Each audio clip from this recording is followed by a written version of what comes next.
સીતારામ બધાયને. નાસ્તો બની ગયો છે રેડી. રોટલીનો થપ્પો. હનુમાન દાદાના ભક્ત બેહી ગયા છે. આજ છે શનિવાર. આજ હું રહી નથી શનિવાર. મારે કરવાનો છે નાસ્તો, પણ ગરમી થઈ ગઈ બહુ, એટલે એ મા દીકરો નાસ્તો કરે. આ બાજુ બા કરે છે. ઉઠીને બેહી ગયા છે ખાવા. હજી 6:45 જ થયા છે. ગરમા ગરમ રોટલી કરી અને હું જરા ખાહ લઈ લઉં અને બેહી લઉં. અને બાનું ત્યાં ધ્યાન રાખવું પડે, નહીતર બા બધું ઢોર ફોડ કરે. આ બાજુ છે ને ગરમ ગરમ બધું હોય. હાથે આપણા હાથમાંથી જટા મારે, જટું લઈ લે જલ્દી, મને મારે હાથે ખાવા દે. હાથે ખાવા દેવામાં કઈ વાંધો નથી, પણ ચા ને બધું છે ને ઢોરીને ઢગલા કરે, એટલે એક આયરે બેયને ન ખાવા બેહાય, ધ્યાન રાખવું પડે. હજી ઓપનેર સારું છે એટલે વાંધો નથી. જો ખાવાની એક જ વસ્તુની બાને ખબર પડે, જમવાની. અમારે બેસી ગયા છે હનુમાનજીના ભક્ત. ઉપડક પગે ને પછી કંઈક મારે ગોઠણ દુખે. ગોઠણ ઉપર આખા શરીરનો વજન આવવા દઈએ. હું આ રીતે ઉપડક પગે બેસીએ તો બધાના ગોઠણ જ દુખે. અસલ પલોઠી પહેલેથી જ પલોઠી વાર્તા શીખા હોય ને તો વાંધો ન આવે. પલોઠી વાર્તા શીખા જ નથી, આમ જ બેહવું બધાને. મારા છોકરાઓને ધરનાર પલોઠી વરાવતી તો આ ઝીણકો છે ને એ જ આમ બેહે કંઈક એટલે પાછું ખીજાવવું પડે. ખરખો બેહી ભાઈ. હવે પલોઠી વારીને બેહે. આમ જ બેહવાનું બધાને. આ મગરધ્વજના વંશના છે એમ કેવાય. આનું ગોત્ર છે ને ઈ છે હનુમાનજીના વંશ. હનુમાનજીનો દીકરો મગરધ્વજ છે ને. જો ઢોયરો બાઈએ તોય ચા ઢોયરો.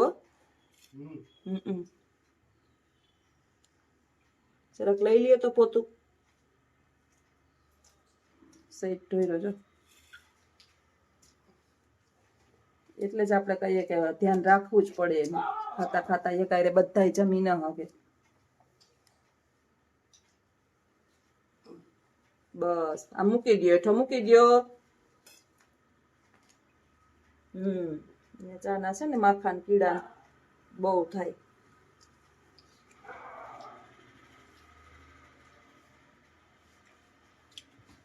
લગભગ હું છે ને 2-3 ટાઈમ એને જમાડી જ દઉં, પણ અટાણમાં મારા હાથમાંથી જટું મારીને જલ્દી મને દઈ દે.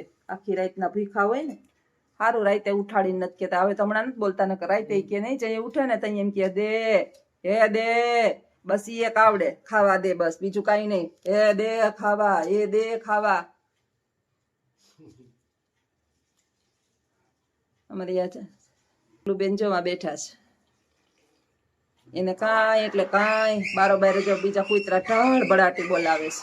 જો એને કાન ઠહરા ત્યાં. કેમ છે આ કેમેરાની સિસ્ટમ? મારો મોબાઈલ છે ને, આ મોબાઈલ એવી સિસ્ટમ વાળો છે. લગભગ હવે બધા આવા જ આવે છે. વિવો કયો હોય એ ખબર નથી. નવો હમણાં વિવો બહાર પડ્યો ને એ છે. કેટલા છે એ મને ખબર નથી. બે બાજુ કેમેરો ચાલુ, વિડીયો ઉતારતા હોય ને આપણે ત્યારે જ બે બાજુ થઈ જાય. ઓલો મોબાઈલ હતો ને એમાં આપણે બીજા કોઈને ઉતારવું હોય તો જવું પડે. જો ચાલુ થયા અમારે કૂતરા. કાંઈ સંભળાવા જ ન દે. એક બાજુ મારે જો આવી ગયા ને, લાઈટ આવી ગઈ હતી. અમારી શેરીની અંદર કૂતરા છે ને એની કોઈ સીમા નહીં. બહુ ધ્યાન રાખવું પડે. ને હમણાં તો બા છે ને ચાપલીની વાહે પડ્યા ને એને ભટાભટી મારે. કંઈક તો મને એમ થાય કે ભગવાન સુવિધા દે ને તો એક જ કામ કરવું છે. આ જેટલા પોરબંદરની અંદર કૂતરા હોય ને એનો એક વંડો બનાવવો. ઓલા માણસ હવાવરી જગ્યા વારી લે ને ત્યાં મોટો વંડો કરીને કૂતરાને ખાવા પીવાનું ત્યાં જ રાખવું. ભલે બધી નાઈટ ફેરી દે પણ બસ બાઈથે રાખે. આ એક બે ને દેવું ને બીજા 2 શેર બિસાડા જોતા હોય ને આપણે હાવ જીવ ભરે. વિડીયોની અંદર ઘણા બધા એવા વિડીયો ઉતારે છે કે કૂતરાઓની બહુ સેવા કરે છે. હમણાં કયેક હું છે ને જોતી હોય પછી હું આખી અંદર જાઉં. એક તો મોટી ઉંમરના 60 વર્ષના બેન છે, મને બહુ યાદ નથી, પણ એનું આખું ગ્રુપ છે કંઈક એવું, વોઇસ ફાઉન્ડેશન એવું કંઈક છે. અને એટલી સેવા કરે. કેટલા જણા જે છે ને, લગભગ બેન કહેતા હતા 1500 જેટલા કૂતરા છે. અને બધાને મોટા ડ્રમ બનાવી અને જમવાનું આપે. 3 ટાઈમ 2 ટાઈમ આપે, બપોરે ને સાંજે ને. એવું સરસ બધું કે એ લોકો ડોનેટ લે છે. અને આ એક બાબત સારી કહેવાય ને. એની અંદર આપણા જેવાનો સહયોગ જાય. આપણાથી ખુદથી ના બનતું હોય તો આ સહયોગ સારો છે. મૂંગા પશુને આપણે દઈએ. તમે બીજા ધર્માદાની અંદર દ્યો તો ખબર નહીં એનું શું કરશે એ લોકો. આ ખરેખર એક સારી સેવા છે. ધીમે ખાવ ને.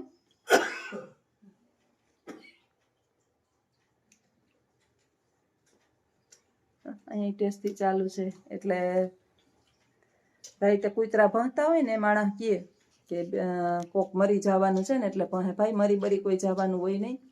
રાઈતે ભૂખ લઈ ગઈ હોય, હાંજે પેટ પૂરતું મળ્યું ન હોય. કૂતરાઓને થોડું ખબર પડે કેટલું ખાવાનું જોઈએ ને કેટલાનું. એક દિવસ એક લગભગ 10 રોટલી વધી હતી ને તો મેં ચોરી નાખીને 10 કૂતરી ખાઈ ગઈ. એને એ ઉપરથી આપણે વિચાર કરવાનો કૂતરા કેટલું ખાઈ શકતા હોય. એટલે જે લંગર હલાવતા હોય એને તો બહુ મોટા મોટા ડ્રમ બની ભરી ભરીને દેતા હોય. ધન્યવાદને પાત્ર છે આવા. તો ફૂલ નહીં તો ફૂલની પાખડી આવા ડોનેટ આપણે પણ કરીએ અને સેવામાં સહભાગી થઈએ. વિડીયો જોઈએ, એને લાઈક સબસ્ક્રાઈબ કરીએ અને ક્યાંક ને ક્યાંક આવું આપણે થાય તો વાંધો ન આવે. સીતારામ બધાયને. સાંજના લગભગ 6:30 વાગી ગયા છે. પંખો કરીને શાંતિથી બેઠી. બાઈ બેઠા બેઠા આખાન પાછા એટલામાં થાય છે. બેઠા બેઠા વિચાર આવ્યો કે નોકરી સારી કે વ્યવસાય સારો. કારણ કે આજે છે ને સવારની હું જોઉં કે અજીતના ફોન આવ્યા છે. ઓમાં એટલો ખર્ચો થયો, ઓમાં એટલો ખર્ચો થયો, ઓમાં એટલો ખર્ચો થયો. વસ્તુ તો જે છે ને બહુ એટલી બધી મોંઘી ન આવે. જે આપણે ચેન્જ કરવી હોય ને આપણા વાહનની અંદર, પણ એ વસ્તુ ચેન્જ કરવા માટે થઈને જે મજૂરી જોઈએ ને એ મજૂરી બહુ મોંઘી છે. ઓલા કે સોના કરતાં ઘડામણ મોંઘું. તો ક્યારેક વિચાર આવે કે સાલું આટલી બધી ડિગ્રીઓ લઈ લીધી છતાંય ફિક્સ પગાર, અને એ ફિક્સ પગારની અંદર આપણે 1 રૂપિયો વધારે ન મળે. છોકરીઓને તો હજી વાંધો નથી. આપણે બહેનો હોય ને એને તો હજી વાંધો નથી કે ભાઈ હાલે પુરુષો થોડું ઘણું ઘરમાં કમાતા હોય. દીકરાઓ માટે ખાસ છે. પ્રશ્ન મને ત્યાં થાય છે કે દીકરીઓના સંબંધ બાંધતી વખતે માતા પિતા સૌથી વધારે વિચારે કે જમાઈને નોકરી હોવી જોઈએ. નોકરી હોય તો મારી દીકરી દુઃખી થાય નહીં. ધંધાનો શું ભરોસો. મેં ઘણા બધા મારા રિલેટિવ્સની અંદર આસપાસ ઘણા બધા એવા વ્યવસાય લક્ષીઓને જોયા છે અને નોકરિયાતને જોયા છે. નોકરી એવી વસ્તુ છે કે તમને ભૂખે ન મરવા દે અને દુઃખી પણ ન થવા દે. યુવા અવસ્થામાં અને રૂપિયાવાળા પણ ન બનવા દે. યુવા અવસ્થાથી લઈ અને સીધી વૃદ્ધા અવસ્થાની અંદર તમને ખાપકે નાખે. અને વ્યવસાય એવો છે કે તમે તમારી ઈચ્છા પ્રમાણે વહેલા વ્યવસાયમાં જોડાઈ જાઓ, કામે વયા જાઓ. તડકાના થોડીક વાર તમને ઈચ્છા થાય તો આરામ કરો, પછી સાંજના મોડે સુધી કરો. તમારી ઈચ્છા પ્રમાણે તમે એમાં કામ કરી શકો અને તમારી ઈચ્છા પ્રમાણે એમાં તમે આગળ વધી શકો, કારણ કે એ તમારો ખુદનો વ્યવસાય છે. મને સરસ મજાનું યાદ આવે છે કે નોકરી કરતા હોય ને એટલે વધીને તમારો 40,000 પગાર, 45,000 પગાર, શિક્ષકોની વાત કરું છું, 50,000 પગાર, પછી સારી એવી ઝાઝા વર્ષ થઈ ગયા હોય તો 1,00,000, 1.5 લાખ ત્યાં સુધી પહોંચે. એક બે એવા મેં વ્યવસાય લક્ષીઓને જોયા છે કે દિવસની અંદર જે છે ને 10,000, 12,000 હજારનું કામ કરે કારીગરો. આજે રિક્ષા ખોલવાની વાત આવી મારી એટલે કારીગર જ છે ને 7,000 રૂપિયા લે ખાલી. 7,000 રૂપિયા, 6-7,000 રૂપિયા કારીગર લે. હવે વિચાર કરો કે એક દિવસની અંદર આવી 2 રિક્ષાઓ ફિટ કરે, 3 રિક્ષાઓ, 2-3 જણા વચ્ચે હોય, 2 જણા હોય, 1 જણો, 3 જણા એના ફેમિલી સાથે અથવા તો ગ્રુપ હોય, વ્યવસાયમાં જોડાઈ હોય. 20,000નું ખાલી કામ કરે કાયમ 2 જણા વચ્ચે, તો 10,000 વિચારો. 3 લાખ એની મજૂરી થઈ ખાલી. વસ્તુ તો બધી આપણી, પ્લસ છે એને ચા પીવડાવવાનો, નાસ્તો કરાવવાનો, રાખવાનું એનું, એને હાજી નાજી કરવાની. અને નોકરીમાં તો કે કાંઈ નહીં. આપણી ઈચ્છા થઈ કે આપણે અઠવાડિયા સુધી છે બહાર ફરવા નીકળી જવું છે, તો તમને તમારો બોસ કોઈ નહીં. એટલે આપણે વ્યવસાય જે કરતા હોય ને તો મા બાપ તરીકે એક સમજીએ કે ખરેખર ધંધામાં પણ સારું જ છે. બસ જોવાનું એટલું છે કે કયો વ્યવસાય કરે છે કે જે કાયમી ચાલે એવો છે, એના વિના મનુષ્યોને ચાલે જ નહીં. દાખલા તરીકે ઇલેક્ટ્રિશિયન છે, કાયમ આપણી કાંઈક ને કંઈક વસ્તુ ખોટકાવવાની છે ને એના વિના ચાલવાનું નથી. પછી ઘણી બધા એવા વ્યવસાયો છે કે એના વિના ચાલવાનું જ નથી. દુકાનદારો છે એના વિના ચાલવાનું જ નથી. તો બંનેને પ્રાધાન્ય આપીએ, નોકરીને આપીએ. દીકરો કે દીકરી જે છે એ જો ખરેખર હોશિયાર હોય ભણવાની અંદર તો એ નોકરી તરફ વળે, અને હોશિયાર ના હોય તો ક્યાંક તો હોશિયાર હોય જ તો એ વ્યવસાય તરફ વળે. તો આપણા લગભગ 50% છોકરાઓના સંબંધો નથી થતા, એનું કારણ છે એની પાસે બિચારા પાસે નોકરી નથી અને કોલેજ સુધી ભણેલા હોય, આગળ વધારે ભણેલા હોય, એટલે પછી એ કંઈ વ્યવસાય પૂર્ણ કરી શકે નહીં, કારણ કે જે સમયે વ્યવસાય શીખવાનો હોય ને ત્યારે તો એણે ભણવામાં પાસ કાઢ્યું હોય, પછી પાકે ઘડીકમાં પાઠા ચડે નહીં. બાળક જો ભણવામાં હોશિયાર ના હોય ને તો મા બાપે સમજી જ જવાનું કે આ ભણશે તો પૂરેપૂરું નહીં. તો પાર્ટ ટાઈમ નાની ઉંમરથી જ એને કાંઈક ને કાંઈક એવી જગ્યાએ જોડી દઈએ કે એ વ્યવસાયમાં નિપુણ બને. જ્યારે 20, 21, 22 વર્ષનો થાય ને ત્યાં એમાં હોશિયાર થઈ જાય. તો આજે આ વિચાર આવ્યો મને કે આપણા બાળકો હોય ને, મારા 2 છોકરા હતા, મને ખબર હતું કે મોટો બહુ જ હોશિયાર છે, એ નોકરી લઈને જ રહે, એટલે એનું ભવિષ્ય. અને નાનકડાને ભણવું ગમતું જ નહીં. તમે ગમે એટલા મારો મચોડો ધમકાવો કે હું તને વાંચ નાખી આવીશ. એના બાપે તો જે છે ને એને શાકને પૂરી વેચવાની રેકડી હોય ને એમાંય જોડી દીધો તો, કારણ શરમ આવે અને ના વેચે તોય વયો ગયો તો બોલો.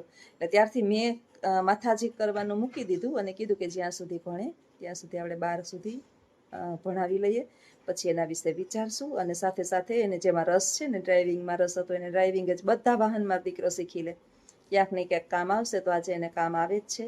એટલે કોઈ માણસ જે છે ને એને માત્ર ને માત્ર નોકરી જ કરશે તો જ એને દીકરી મળશે એવું નથી. અને મા બાપે સમજવું જ જોઈએ કે ખાલી બધા જ જો નોકરી કરશે તો બીજા ધંધા કોણ કરશે? પ્લમ્બર તૂટી જાય તો ત્યાં હું કોને બોલાવશું? આપણો નળનો પાઇપલાઇન તૂટી જાય, ગેસની નળી લીક થતી હશે, આપણે કડિયા કામ કરાવવું હશે, શાકભાજીની જરૂર હશે, ખેતર કામ કરાવવું હશે. તો આ બધા વ્યવસાયો સાથે નહીં જોડાય અને માત્ર નોકરીને જ પ્રાધાન્ય આપશું તો ગામડાઓ તૂટી ભાંગશે, વ્યવસાયો ભાંગી જશે. એટલે સૌથી વધારે ગાંધીજીના મતને, ગાંધીજી છે ને, આપણે ઘણી વખત કહીએ કે ગાંધીજી આમ હતા ને તેમ હતા, ગાંધીજીની બુદ્ધિ એક જગ્યાએ તો બહુ જ મને લાગે છે કે મહાન હતા. એ ઉત્તર બુનિયાદી શાળા દુમિયાણી ઉપલેટા તમે વટો ને એટલે તરત જ દુમિયાણી કરીને આવે, ત્યાં ઉત્તર બુનિયાદી સ્કૂલ છે. ત્યાં નાની ઉંમરથી જ વિદ્યાર્થીઓને આવી તાલીમો આપવામાં આવે છે, કૃષિલક્ષી નેતા આવી તાલીમો, અને બાળકો નાની ઉંમરથી જ એમાં જોડાઈ જાય છે. તો મારો વિચાર જો તમને પણ યોગ્ય લાગતો હોય તો ચોક્કસ કમેન્ટમાં જણાવજો. આવજો. સીતારામ.